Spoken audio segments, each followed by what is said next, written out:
সব সময় আল্লাহর কাছে এই দোয়াটা যেন আমরা করি, আল্লাহ কিয়ামতের দিন তুমি আমার হিসাব নিও না, আল্লাহ তুমি আমার বিচার বসিও না, আল্লাহ তুমি দয়া করে আমারে মাফ করে দিও। আল্লাহ যার বিচার করবেন ও জাহান্নামে যাবে, আর যার বিচার করবেন না সে জান্নাতে যাবে।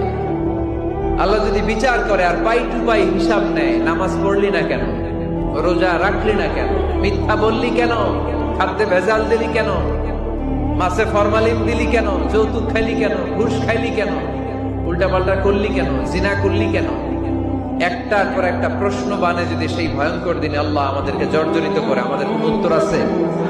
সেদিন আমাদের বাঁচার কোন উপায় আছে?